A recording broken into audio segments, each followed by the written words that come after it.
Hello friends, welcome back to our channel. ഇന്ന് ഞാൻ നിങ്ങളുടെ മുന്നിലെത്തിയിട്ടുള്ളത് ഒരു കിടിലനായിട്ടുള്ള ഞണ്ട് റോസ്റ്റുമായിട്ടാണ്. ഞാൻ ഈ ഞണ്ട് റോസ്റ്റ് തയ്യാറാക്കുന്നത് നമ്മൾ ഡയറക്റ്റായിട്ട് പുഴയിൽ നിന്ന് പിടിച്ചിട്ടുള്ള ഞണ്ട് കൊണ്ടാണ്. എന്നാൽ നമുക്ക് എങ്ങനെയാണ് അതിൻ്റെ കുക്കിംഗ് ഒക്കെ ഒന്ന് നോക്കാം. ഞാൻ അതിനായിട്ട് ഒരു പാന് അടുപ്പത്ത് വെച്ചിട്ടുണ്ട്.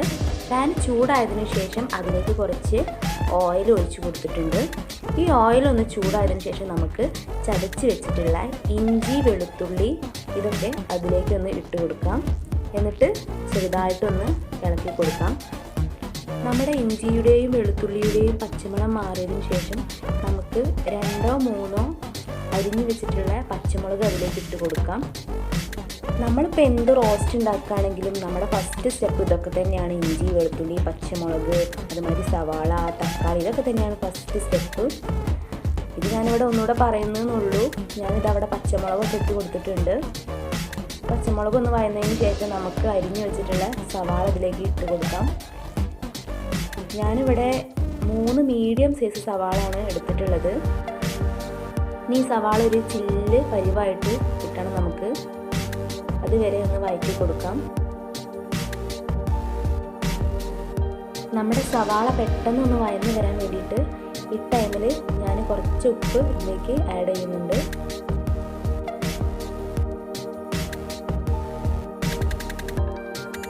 ഉപ്പിട്ടതിന് ശേഷം നമുക്ക് നന്നായിട്ട് വഴറ്റി കൊടുക്കാം.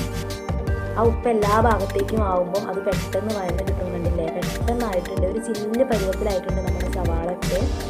ഇനി നമുക്കിതിലേക്ക് അരിഞ്ഞു വെച്ചിട്ടുള്ള തക്കാളി ഇട്ട് കൊടുക്കാം. ഞാനിവിടെ അത്യാവശ്യം വലുപ്പമുള്ള ഒരു തക്കാളിയാണ് ഇട്ട് കൊടുക്കുന്നത്. നിങ്ങൾക്ക് വേണമെങ്കിൽ 1-2 ഒക്കെ ഇട്ട് കൊടുക്കാം. നമ്മളിപ്പോൾ ഏത് റോസ്റ്റ് ഉണ്ടാക്കുകയാണെങ്കിലും തക്കാളി ഇട്ട് കൊടുക്കുമ്പോൾ ഒരു പ്രത്യേക ടേസ്റ്റ് ആയിരിക്കും. ശേഷം ഞാൻ കുറച്ച് കറിവേപ്പിലയും കൂടി ഇട്ട് കൊടുക്കുന്നുണ്ട്. ഇനി ഇതെല്ലാം കൂടി ഒന്ന് നന്നായിട്ട് വഴന്ന് വരട്ടെ. അതിനുശേഷം നമുക്ക് നമ്മുടെ പൊടികളൊക്കെ ഇതിലേക്ക് ചേർത്ത് കൊടുക്കാം.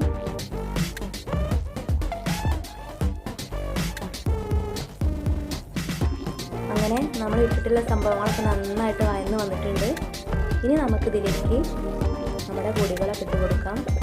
ഞാനിവിടെ ഒരു വലിയ സ്പൂണ് മുളക് പൊടി ഇട്ട് കൊടുത്തിട്ടുണ്ട്. ഇത് അത്യാവശ്യം സ്പൈസി ആയിട്ടുള്ള മുളക് പൊടിയാണ്. അതുകൊണ്ട് തന്നെ ഞാൻ 1 സ്പൂണാണ് ഇവിടെ ഇട്ട് കൊടുത്തിട്ടുള്ളത്. പിന്നീട് 1.5 സ്പൂണ് മല്ലിപ്പൊടി, കുറച്ച് മഞ്ഞൾപ്പൊടി, കുറച്ച് ഗരം മസാല, ഇത്രയും സാധനമാണ് നമ്മൾ ഇതിലിട്ടിട്ടുള്ളത്. എന്നിട്ട് നന്നായിട്ട് അതിൻ്റെ ആ പച്ചമണം മാറുന്നത് വരെ നമുക്കൊന്ന് വഴറ്റിയതിന് ശേഷം ബാക്കിയുള്ള ഇൻഗ്രീഡിയൻസ് ഇട്ട് കൊടുക്കാം.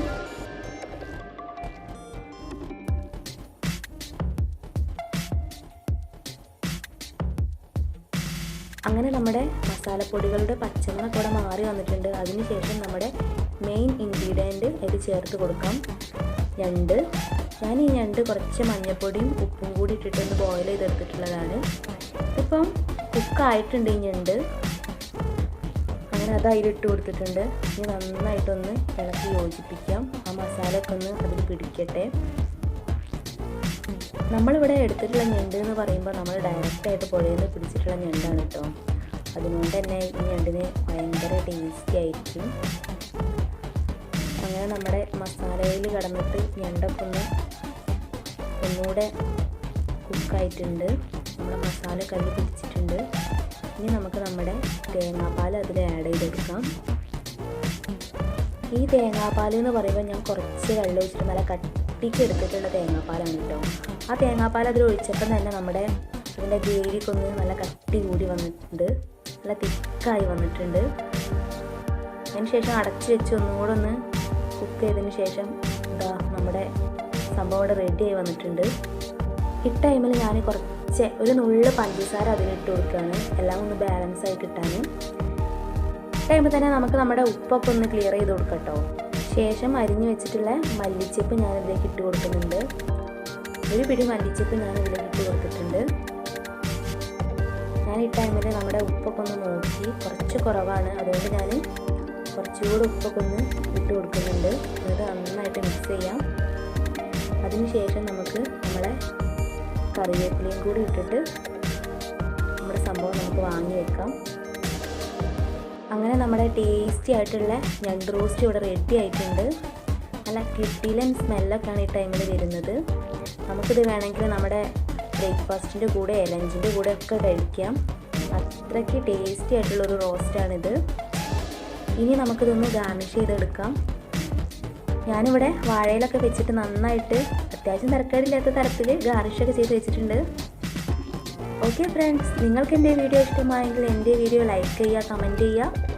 ഇതുവരെ നിങ്ങൾ എൻ്റെ ചാനൽ സബ്സ്ക്രൈബ് ചെയ്തിട്ടില്ലെങ്കിൽ എൻ്റെ ചാനൽ ഉറപ്പായിട്ടും സബ്സ്ക്രൈബ് ചെയ്ത് സപ്പോർട്ട് ചെയ്യുക. സബ്സ്ക്രൈബ് ചെയ്യുമ്പോൾ അടുത്തുള്ള ബെല്ലൈക്കൺ കൂടി ഒന്ന് എനേബിൾ ചെയ്ത് ഓൾ എന്ന ഓപ്ഷൻ സെലക്ട് ചെയ്യുക. അപ്പോൾ എൻ്റെ എല്ലാ വീഡിയോയും പെട്ടെന്ന് നിങ്ങൾക്ക് നോട്ടിഫിക്കേഷൻ ലഭിക്കുന്നതായിരിക്കും. ഇനി അടുത്തൊരു വീഡിയോയുമായി കാണുന്നവരെ ബൈ.